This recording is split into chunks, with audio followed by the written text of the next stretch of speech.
صحابہ کرام رضی اللہ تعالیٰ عنہم دنیا سے تشریف لے گئے، نئے نئے مسائل پیدا ہو رہے تھے. رب ذوالجلال نے حضرت امام اعظم ابو حنیفہ رحمہ اللہ تعالیٰ کو یہ مرتبہ و مقام عطا فرمایا کہ انہوں نے دین متین کی تدوین کا یہ کام شروع کیا. اور مثال پہلے موجود تھی. جامع ترمذی میں حدیث شریف موجود ہے کہ سید عالم نور مجسم شفیع معظم صلی اللہ علیہ وسلم نے جب حضرت معاذ بن جبل رضی اللہ تعالیٰ عنہ کو یمن کا قاضی بنایا تو ان کو جو ارشادات فرمائے، یہ ترمذی کی جلد نمبر 2 صفحہ نمبر 330 حدیث نمبر 1327 باب ما جاء فی القاضی کیف یقضی، اس میں یہ حدیث موجود ہے. جب حضرت معاذ بن جبل کو ہمارے نبی علیہ الصلوۃ والسلام یمن بھیج رہے تھے تو ان سے پوچھا کیف تقضی یا معاذ، معاذ یہ بتاؤ کہ تم فیصلہ کیسے کرو گے، تمہیں جو میں یمن بھیج رہا ہوں یمن والوں کو خط لکھ دیا ہے کہ ان کا کہنا ماننا ہے، مسئلہ تمہارے پاس آئے گا، بتاؤ مسئلے کا حل کیسے بیان کرو گے. تو حضرت معاذ بن جبل رضی اللہ تعالیٰ عنہ کہنے لگے اقضی بما فی کتاب اللہ، جو کچھ اللہ کے قرآن میں ہے میں اس کو پڑھ کے فیصلہ کر دوں گا.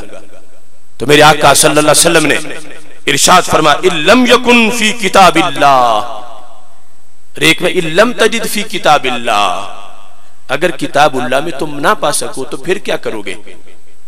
کہتے ہیں فبسنت رسول اللہ صلی اللہ علیہ وسلم، تو پھر مسئلہ جو کرنٹ ایشو ہوگا میں سنت سے اس کا حل پیش کر دوں گا. اب اس کے بعد تیسرے نمبر پر میرے آقا صلی اللہ علیہ وسلم نے فرمایا فَإِن لَمْ يَكُنْ فِي سُنَّةِ رَسُولِ اللَّهِ صلی اللہ علیہ وسلم، اگر وہ مسئلہ سنت رسول صلی اللہ علیہ وسلم میں نہ ہو یا تم نہ پاؤ، کیونکہ اس وقت تک پورا قرآن بھی نہیں اترا تھا، ساری سنت بھی نہیں آئی تھی، اگر نہ ہو یا تم نہ پاؤ سنت میں تو پھر کیا کرو گے؟ تو حضرت معاذ بن جبل نے یہ نہیں کہا محبوب میں تو منہ کو تالا لگا کے بیٹھ جاؤں گا، کیونکہ یا تو قرآن ہے یا سنت ہے، اس کے بعد تو کچھ ہے ہی نہیں، میں نہیں بولوں گا. حضرت معاذ بن جبل کیا جواب دیتے ہیں؟ کہنے لگے اجتہد برأیی، محبوب اگر مجھے قرآن سے نہ ملا سنت سے نہ ملا میں چپ نہیں بیٹھوں گا، میں قرآن و سنت کی روشنی میں بیٹھ کے اپنی رائے سے اجتہاد کروں گا. اجتہد برأیی، اپنی رائے سے اجتہاد کروں گا. اب یہ سن کے ہمارے نبی علیہ السلام نے یہ نہیں فرمایا تمہاری رائے کا کیا مرتبہ ہے، تم کون ہوتے ہو میرے دین میں رائے داخل کرنے والے؟ معاذ بن جبل بس قرآن بس سنت، آگے تو دروازہ بند ہے. ہرگز میرے آقا صلی اللہ علیہ وسلم نے یہ جملہ ارشاد نہیں فرمایا. پہلے تو حضرت معاذ بن جبل کی اپنی سوچ تھی اور پھر حدیث تقریری بن گئی. جب میرے نبی علیہ السلام نے صداقت کی تصدیق کی مہر لگا دی کہ معاذ بن جبل کہہ رہے ہیں اگر مجھے قرآن سے مسئلہ نہ ملا تو سنت سے مسئلہ نہ ملا تو پھر اجتہد برأیی، اپنی رائے سے میں مسئلے کو بیان کروں گا، میں اجتہاد کر کے مسئلے کو بیان کروں گا. جب حضرت معاذ بن جبل نے یہ جواب دیا تو ہمارے آقا علیہ الصلوۃ والسلام نے کیا فرمایا؟ الحمدللہ الذی وفق رسول اللہ صلی اللہ علیہ وسلم، ساری تعریفیں اس خدا کی ہیں جس خدا نے میرے گورنر کو حق بات کہنے کی توفیق عطا فرما دی ہے. اب دیکھو آج نعرہ لگانا آسان ہے کہ قرآن و سنت کی ہوتے ہوئے فقہ کی ضرورت کیا ہے. میں پوچھتا ہوں قرآن و سنت کے ہوتے ہوئے حضرت معاذ بن جبل کی رائے کی حیثیت کیا ہے؟ آج تقلید کو شرک فی الرسالت کہنے والے جواب دے کہ کیا معاذ بن جبل اللہ کے رسول ہیں کہ ان کی تقلید یمن والوں پر لازم کر دی گئی؟ وہ تو صحابی رسول علیہ السلام ہیں. ابھی وحی اتر رہی تھی اور تقلید شخصی کا جھنڈا پھر بھی لہرا رہا تھا. نبی اکرم نور مجسم شفیع معظم صلی اللہ علیہ وسلم حضرت معاذ بن جبل کو یہ کہہ رہے تم نے مسئلہ بیان کرنا ہے، کس سے؟ قرآن سے، پھر سنت سے، اس کے بعد اپنی رائے سے اجتہاد. اور یمن والوں کو کہا ہے جو انہوں نے بیان کرنا اسے تم نے شریعت سمجھنا ہے. رائے ان کی ہے، شریعت میری ہے، اس پہ عمل کرنا ہے. ایک مرتبہ دبئی میں اس پر مناظرہ ہو رہا تھا، مجھے وہ کہنے لگے یہ جو تم حدیث پیش کرتے ہو یہ تو اس وقت کی بات ہے جب ابھی رسول اکرم نور مجسم شفیع معظم صلی اللہ علیہ وسلم ابھی ظاہری حیات میں موجود تھے، اور تم تو آج تقلید کرتے ہو، آج کی کوئی حدیث پیش کرو۔ تو میں نے کہا خود آپ اپنے دام میں صیاد آ گیا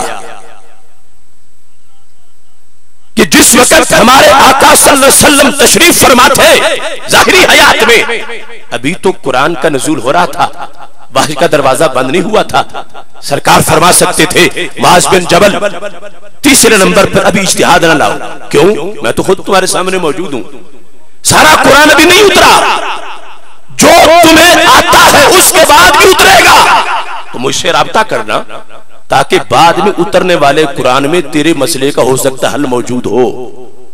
اور ابھی ساری سنت نہیں آئی، میں ابھی سنت روزانہ دے رہا ہوں، اگر مسئلے کا حل تجھے نہ ملے تو مجھ سے رابطہ کرنا۔ سرکار نے اس وقت اجازت دے دی کہ جتنا تجھے آتا ہے اس کی روشنی میں جو رائے سے اجتہاد کرو گے میں نے اس کو قانونی حیثیت عطا فرما دی ہے۔ تو میں نے کہا جب وحی کا نزول ہو رہا تھا اور سنت سامنے تھی اس وقت بھی رائے مجتہد پر عمل ہو گیا، تو اب تو اور کوئی چارہ ہی نہیں رہا، وحی اترتی نہیں، سرکار دو عالم نور مجسم شفیع معظم صلی اللہ علیہ وسلم آخری نبی ہے، وحی کا دروازہ بند ہو گیا، اب اس کے بعد تو اور کوئی رستہ ہی نہیں ہے۔ جب وحی اتر رہی تھی مجتہد کے اجتہاد اور اس کی تقلید کا جھنڈا لہرا رہا تھا، آج تو بطریق اولا اس جھنڈے کو ہر طرف لہرانا چاہیے۔ اور دوسری طرف جہاں تک اس بات کا معاملہ ہے کہ بات کے لیے مخصوص حکم ہو، تو طبرانی نے موجم اوسط میں اس حدیث کو روایت کیا، حضرت مولا علی رضی اللہ تعالیٰ عنہ فرماتے ہیں کہ میں نے پوچھا یا رسول اللہ صلی اللہ علیہ وسلم ان نازل بنا امر لیس فیہ امر ولا نہی فما تامرنا، اگر کوئی ایسا کرنٹ ایشو آ جائے جس کے بارے میں امر بھی نہ ہو نہی بھی نہ ہو تو کیا حکم ہے آپ کا محبوب، ہم کیا کریں؟ اب سرکار نے یہ نہیں فرمایا علی یہ تو ہو ہی نہیں سکتا کہ امر بھی نہ ہو نہی بھی نہ ہو، یہ تو صورت ہی نہیں ہو سکتی۔ پوچھا امر بھی نہ ہو کہ کرنا ہے، نہی بھی نہ ہو کہ یہ کام نہیں کرنا، ہم کیا کریں؟ تو میرے آقا علیہ السلام نے فرمایا شاور الفقہاء والعابدین، علی فقیہ سے مشورہ کرو اور صوفی سے مشورہ کرو۔ اللہ کا فضل ہے فقیہ بھی اہل سنت میں ہے اور صوفی بھی اہل سنت میں ہے۔ شاور الفقہاء والعابدین، شاور الفقہاء والعابدین، فقہاء اور عابدین کے پاس جانا، جو وہ بتائیں گے وہ میری شریعت ہوگی، اس کی تم پیروی کرنا۔ اس بنیاد پر سید عالم نور مجسم شفیع معظم صلی اللہ علیہ وسلم نے خود یہ رستہ دکھایا۔ ہر چیز قرآن و سنت میں ہے، ہر چیز ہے، لیکن اس کے محل وقوع کے لیے آنکھ کی بھی ضرورت ہے کہ کہاں ہے وہ، کس طرح ہے۔